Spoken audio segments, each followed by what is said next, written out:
I want to introduce to you all, she's no stranger. I want to say she's a women's champion, but she's also a people's champion. You know, she's found a very good little niche in there, and she's been doing it for about 32 years, but she really works. She's a licensed therapist, track record of bringing clients just to a point of empowerment. You know, whether you're suffering from anxiety, substance abuse, it doesn't really matter. She's got the answers that you need. She's I call her a homegirl because I live in Lafayette. So she just happens to be like my neighbor, even though I don't know exactly where she is, but we right there in our little small community. But she's powerful. She has a passion for people and helping you to be empowered and rid whatever it is that's ailing you. So without any further ado, I want to bring up Michael Anne Conley.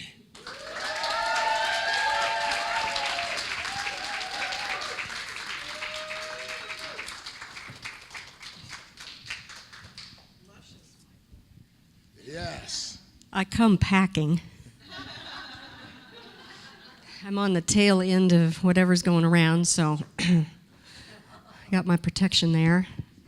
And I knew this was going to be a good day because I sat down at a seat that had flower that matched my new glasses. Is that cute? Get a good shot of that one, Ron?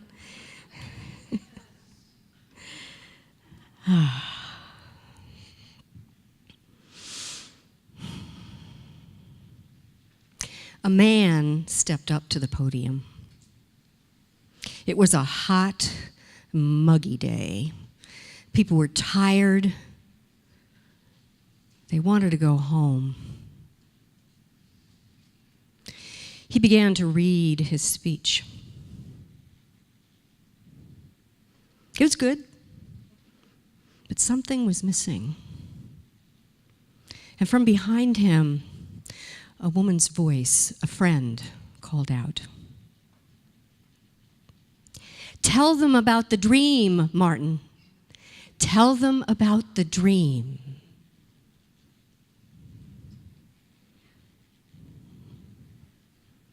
We all have dreams, right? Everybody in this room, every single one of you, has a dream for your personal life. Some of you have a dream for your professional life. Martin Luther King had a dream for all of our lives, right?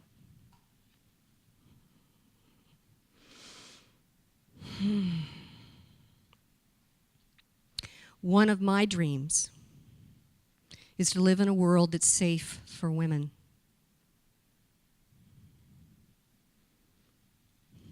So it's ironic that recently I was thinking about the client who walked into my office. And she said, "My mind is a dangerous neighborhood. I can't go in there alone." And we laughed.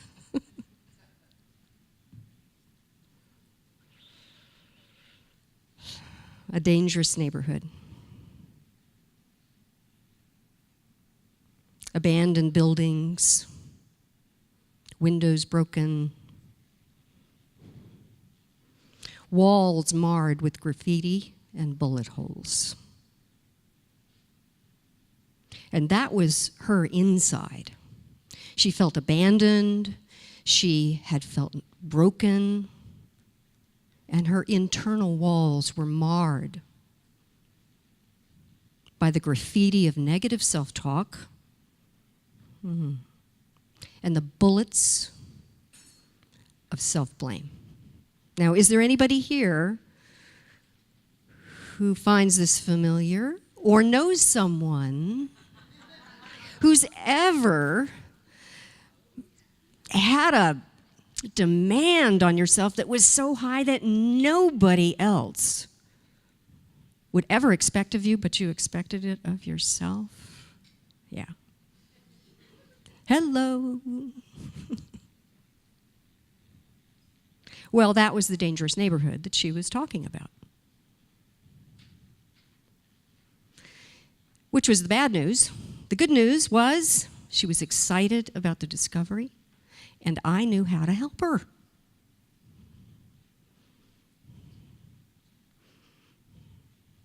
Wasn't always the case. 32 years ago, when I walked on the stage of my very first internship in women's addiction recovery, I was clueless. Now, I wrote a little bit about this in Come Out of Hiding and Shine, and my chapter is called Meeting Destiny on the Road. So it's like, what was that about? I had nothing in common with the people who worked there, or so it seemed, or the people who were there getting services. I did not grow up in an alcoholic home. I wasn't an addict myself. I hadn't married an alcoholic or an addict, and I didn't have kids who had problems with alcohol and drugs. What the heck was I doing there? I did know that I was clueless, though. And it turned out that because I came from a different perspective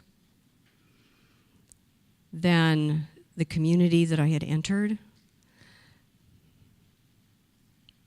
I found a new way of looking at what the assumptions were. So, for instance, they would say, this is what an alcoholic family is like. And I would say, that's what my family is like. And we're not alcoholics. And then they would say, oh, there must be an alcoholic in there somewhere. And I would say, scratch an American and you'll find an alcoholic in there somewhere. And in my case, it was an uncle that I had seen only once in my life. And I later found out a great-grandfather who was a drunk or a wife abuser, and probably both. So one of the things that I learned is that this stuff travels in families, whether there's booze or beatings in your personal life or not. And that all human beings seek to soothe, whether it leads to a divorce, a DUI, death from a substance or not. And how many of us, and this was certainly true for me, how many of us seek safety for ourselves, and we do things that create it not. I certainly put my life in danger on at least 2 occasions because I was too drunk and stoned to be safe. Is there anybody here who knows about that, either in your own life or with somebody else?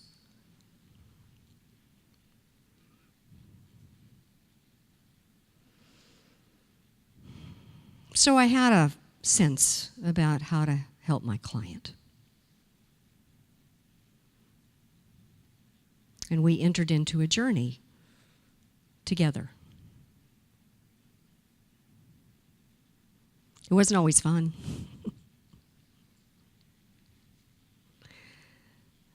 But it was good.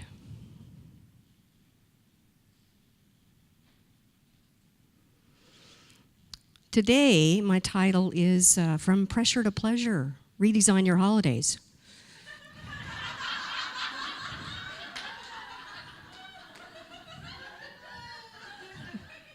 Thank you, Rebecca. We planned this, a year ago? Where's Rebecca? Here's the other thing I discovered, of course, that we have patterns, and those patterns can become embedded in us. And it's just that under times of stress, like at holiday times, it becomes tougher. Under stress, we all regress. And I don't know about you, but the drill was, okay, I'm going to go and be with the family. I'm going to try to be different. I'm trying not to decide what's going to happen, even though what's going to happen has happened every single year for the last 20 years.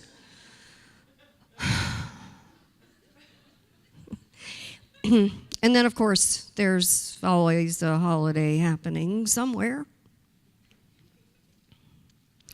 Fall holidays, it's a little bit tougher.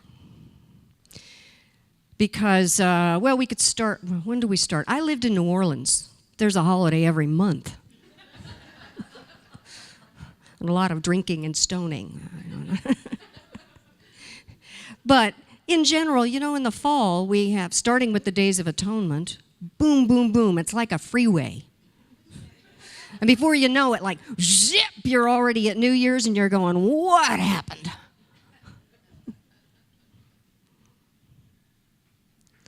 So my client and I embarked on helping her plan and prepare for how she was going to get through the holidays differently this time.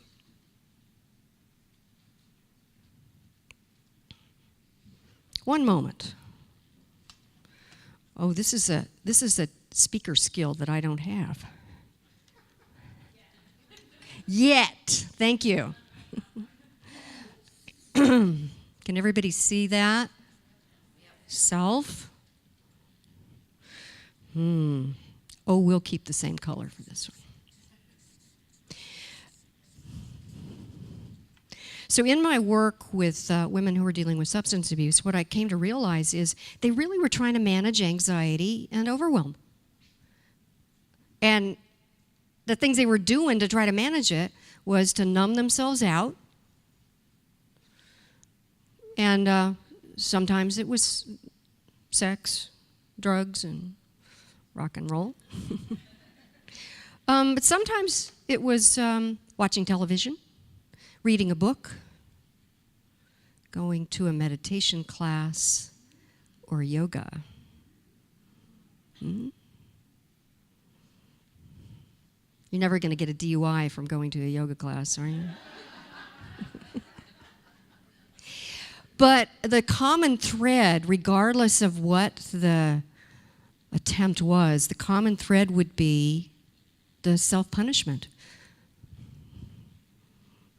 Oh, you idiot. Oh, I can't believe I did that again. What's wrong with me? Or apologizing a lot. Do we have any I'm so sorry. Whether it's your fault or not, right? So what I'd like to do is I'd like to share with you the first step in a 5-step process that I taught my client, that each of my clients gets to learn as a path from self-blame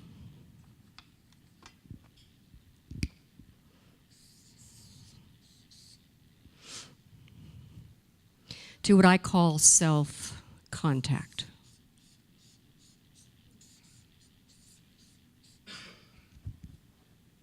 Now, when you hear that word self-contact, like what is self-contact? Awareness might come up. Consciousness might come up. In the right direction, but not quite. Because those words are used as reflections of mental activity. And self-contact is much bigger than that. And I know my body workers in the room, we know this in a personal way. We suffer from an epidemic of monkey mind, right? And we tend to filter our knowing through what we think. So I'm going to invite you to try something. And you know, you don't have to close your eyes. You can if you want to. And let's see if we can get a taste. What's moving? Just notice. As you're sitting here, what's moving in you?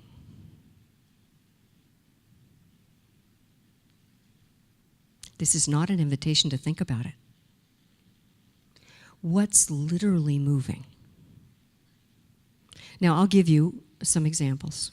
Real common example. A lot of people will notice the movement of their breath. Most exercises about breathing focus on the mechanism of breathing. That's not this exercise. As you sit here, if you don't notice anything else moving, just notice what's moving as you breathe without having to do anything else. There is no right way, no wrong way, just your way. What's moving? Perhaps you can feel how your nose moves in response to the in-breath, or how your mouth engages with the exhale.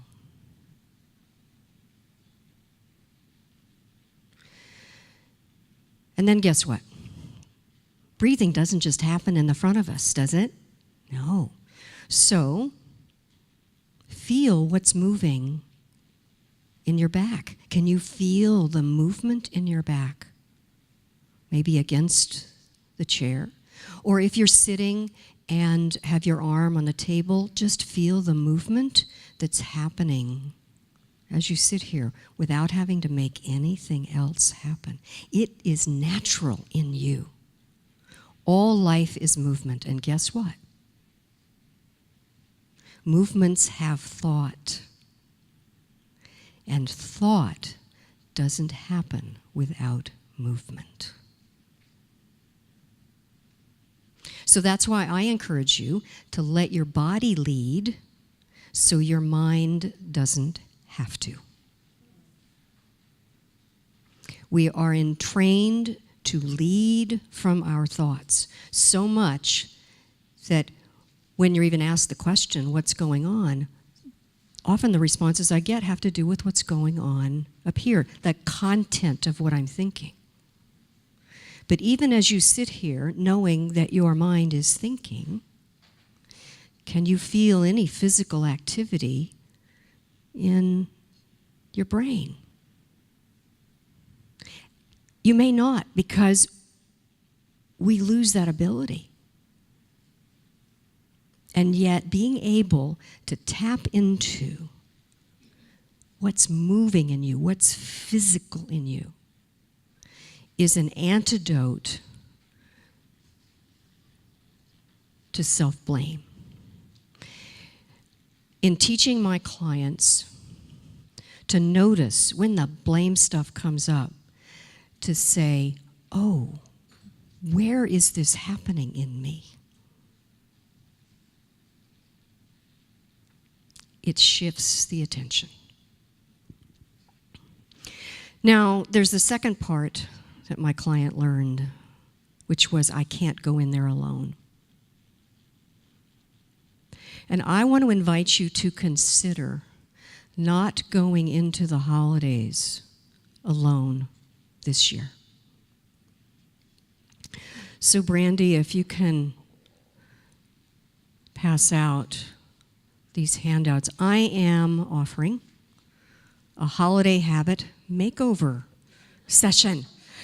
And it's not an external makeover, that's the luscious part. It's an internal makeover. I like to have private conversations because, as Sophie said, these are sensitive subjects, and a lot of times we feel embarrassed about it.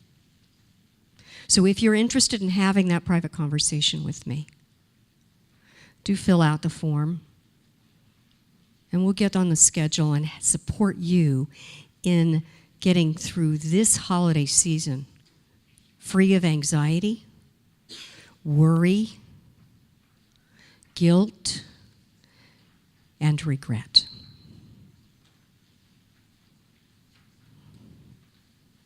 Thank you.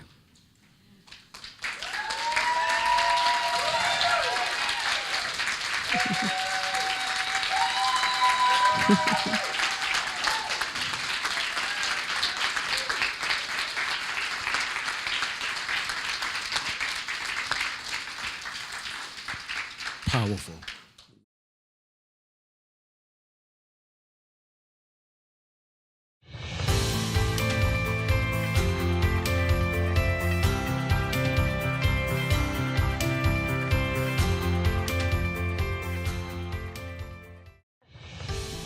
Are you a speaker looking to reach more people with your message?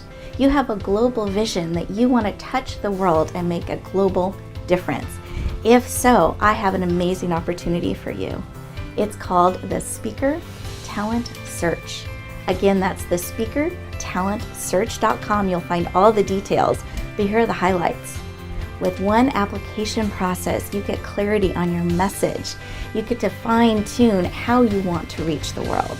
Then you'll have everything ready in one place for the opportunities when they come.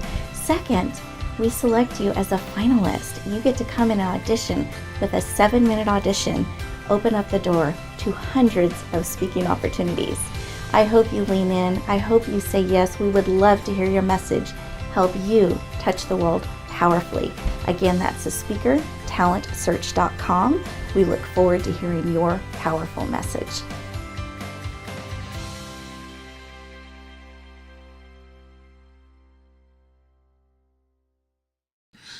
Rebecca's going to be coming back up, and the subject that she's really going to be dealing with is money tips. And this is how I met Rebecca. I met Rebecca in the financial advising world.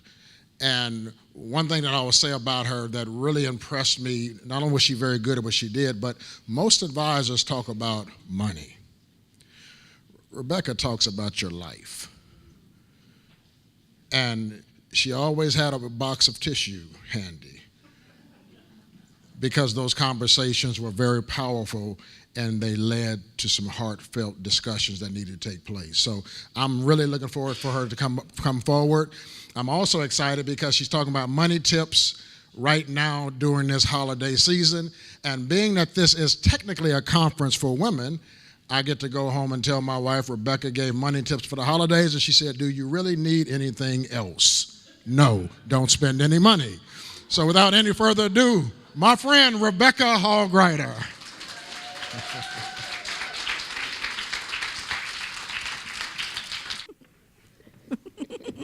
Appreciate it. Well, I thought it worked out well that we're talking about safety, so we're ready for money to have that conversation.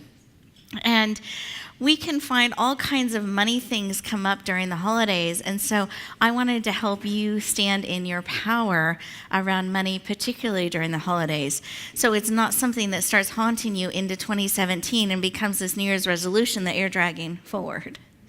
So if we can really get in front of things, connect with money powerfully now, with purpose, have it serve and support us, you're going to be in a really powerful position through the holidays. You'll know where your boundaries are. You'll have a plan. And you'll be able to step forward powerfully in 2017 with your money. Does that sound good? Yes. Oh, okay, good. Oh, I want to tell you what I have discovered around money. And client after client, when I would work with them, they would get a little tense around the holidays. They'd start to feel pulled a lot of different directions, expectations, spending. I have to get gifts. I don't know, what is this game, whatever, like technology they're not familiar with. And we sometimes confuse spending a lot of money with love. That's how we're showing love. And then it feels great in the moment. And then January comes, February comes, it starts not to feel so good. That expensive thing we got them is not really necessarily even being used on that same level. And it's not necessarily that we set out to do that. I think it's we just don't know kind of how to approach money in the holidays and gifts and all of that. So what I have found the best way is to actually back up a moment, take a breath, and remember what's important to you, your why. And then how does your why connect with money? How can it support you? How can money, regardless of the holidays, support you? And where that conversation starts is what's important about money to you. And spending a moment exploring that. Find out. In fact, have you talked to money lately? Oh, I got one. I got some squiggliness. Okay, we got a few. Were they happy conversations? Those that had them? Okay, good. Good. Okay. Yeah, it's a relationship. And you all have an amazing advantage to having a relationship with money. Many of you are healers, speakers, transformational experts in different capacities. You know how to heal things. You know how to move things forward. You know how to help people through blocks. Those skills are transferable. You've already got the skills. But we want to check in with money. And in fact, it's good to do a little check-in. How is my relationship with money on a scale of 1 to 10? 1 is relationship. 10 is thriving. I can't wait to get together with money again. In fact, I'm going to get money a Christmas gift, and we're going to change the world and build this next thing that the world needs money and I together. That's like a 10, thriving. Just do a little check-in. It's not with judgment. It's not with criticism. But if we don't know where we're at, it's hard to have it go somewhere else. Maybe it's 10 and we just want to keep that going. Maybe it's a 3. Maybe it's, didn't know I could have a relationship with money. Because you need to know where you're at. And then what I have found that creates cash flow, that creates money being in alignment with you, is talking with it. We have to lead that pathway, that conversation. Just like we've been talking about how you are in the center, you have to let money know what you want to do, where you're wanting to build things, where you're wanting to go. You create the pathway. Money doesn't do it for you. You need to do it.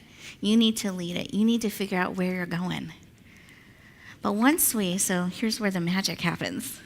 Once we know what's important to us about money, what we're wanting to bring to the world, then we kind of check in and see where we are with money. Then we can start to think about how do we bring that together in the holidays. And here's the biggest tip I can give you. Have a plan. Because we've all heard that phrase, those who fail to plan to fail. Yeah, we don't typically approach the holidays with a plan, with a strategy. We're just kind of, I got to get this, I've got to do that, I need a couple bonus gifts because someone might stop by, I don't know, I might be invited to something, and we're kind of letting it run us. Whereas if we can step back and remember year-round what's important to me about money, year-round, what do I want to bring forward? How do I want money to support me? Knowing that, remembering that, now that I look at the holiday season, how do I purposely choose to spend my dollars, my time, my energy, my resources? Get really clear and practical. And this may be stretching the edge a little bit. But I find when I did this, and originally I did it because I had to do it, I had a certain dollar amount. That's what I had. And I had people I wanted to buy things for. It actually helped me get creative and thoughtful. It became really fun to find the deal, find the thing. I could put a lot of thought and care into what I was bringing forward. I became very connected to it. And then when I honored that container, it didn't create debt that then haunted me throughout the year. Because you want to remember what's important to you. So I encourage you to do a budget. Oh. It can be done. Or you can, as my dad always calls it, a spending plan. But it's a plan for your spending. Let's figure it out. Let's have an estimate. I have 10 people I'm going to buy things for. I'm going to spend $50 each. That ends up being $500. And maybe one I spend 40, another I spend 60. I mean, you can kind of estimate that, but you want to have a ballpark. You want to have a plan. You want to figure it out. So it's not a mystery and a surprise, and I hope it all works out. Let's really have a strategy. That's one of the most loving things you can do for you. That's keeping you in the center. That's one of the loving things you can do because it's less stress. You know you can do this. You can give in the way you're wanting to give, still be loving, still be supportive. And then other things that can happen during the holidays, and I don't know if this has ever happened to any of you, but have you noticed families grow? So what happens to that list? And then every new family entity that gets added has different traditions, different ways they're doing gifts. And pretty soon it can be this huge burden rather than joyful during the holidays. So you can actually be a leader in this and maybe explore if it's finding that point, that tipping point where it just is becoming crazy big. Call a family meeting. Decide how you want to do this. Have a plan together as a family or as a gathering of friends. I've talked with people where they like to get together for the holidays and everyone buys a gift and then it just starts to become this thing.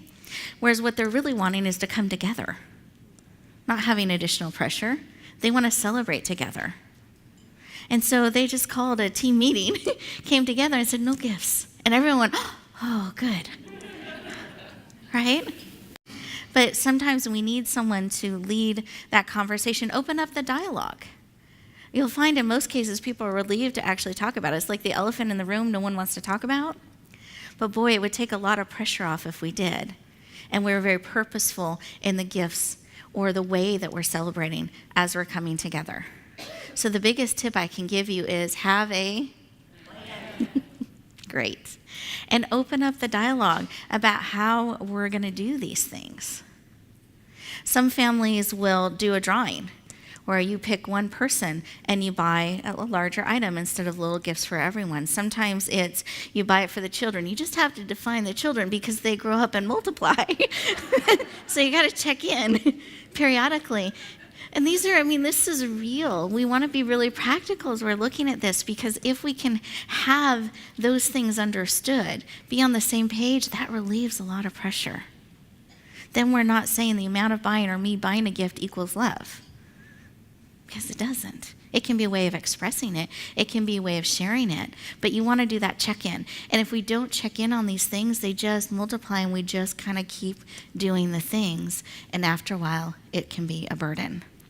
So I encourage you to think about what is it, how do I want to approach this? What's the strategy I want to use?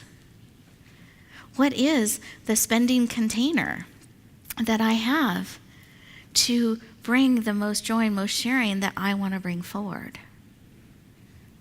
Because remember, every 24 hours, you get to keep making new choices. And what you do every minute adds up to every hour, adds up to every 24 hours, adds up to every week, month, year, and your life.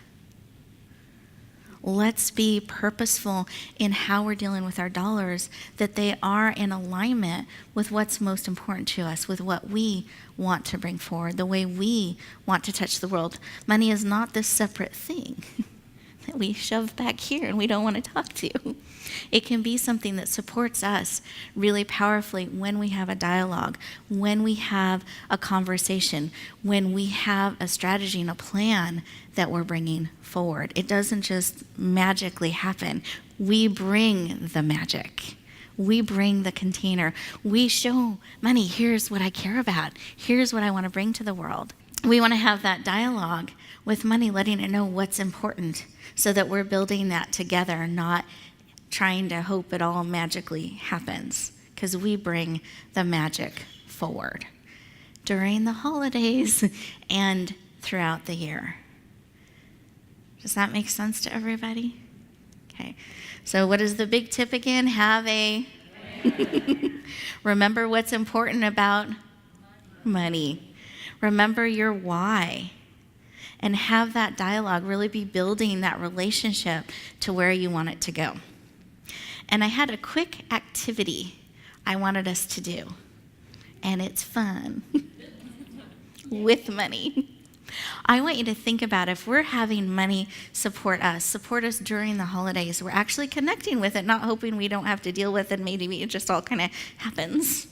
And then January, we're like, oh, how did that happen? We want to get in front of that. So part of shifting that is having the conversation and actually letting money support you. So I want you to think about what is it you would like money to share with you so that you know you're supported, that you know you're connected, that you're building what matters to you. How would money be able to share that with you? What would it say to you? And we're going to do something with this, so make sure you have something that you would like money to share with you so you know you're supported. You know that what matters to you, the magic you want to bring to the world now during the holidays and throughout your life is happening. So take a moment, feel into that. Great. And then we're going to go around the room, and I want you to whisper into a buddy's ear. You can choose what you wish money would say to you and share that gift. Let's bring that magical money connection together today. So let's stand up and share that magical gift.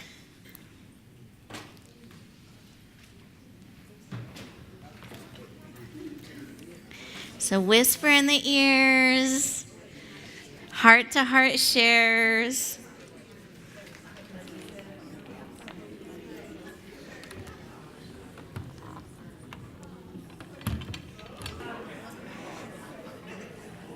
We want to shine in this area.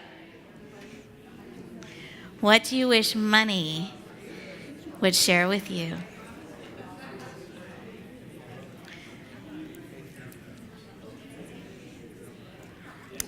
About 30 more seconds.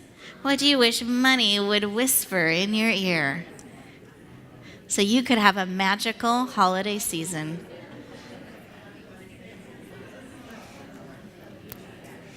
Don't be shy. Money's not shy.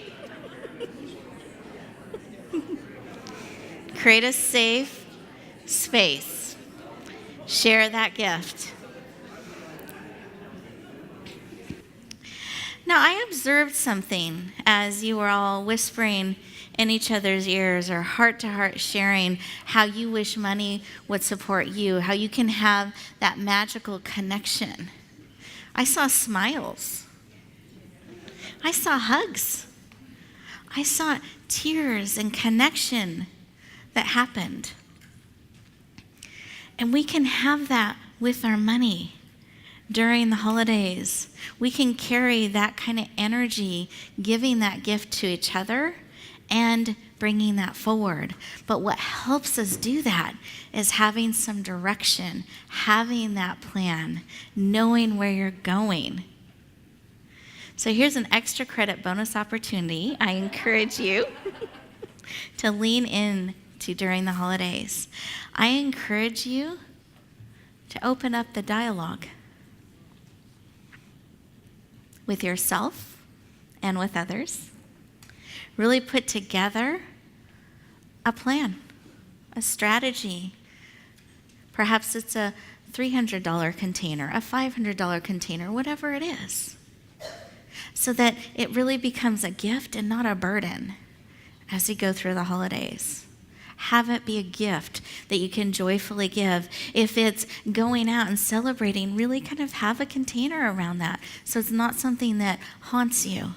And then give yourself the gift of what money whispered in your ear that touched your heart, that encouraged you, that helped you feel connected to your why and to what matters to you. Really important to build that into your life because we're the ones that bring the magic. We're the ones that can direct where it goes. So I'm going to encourage you to take a stand right now, literally standing. There you go. And we're going to say, I am willing to magically connect with my money and shine. Wonderful. Thank you.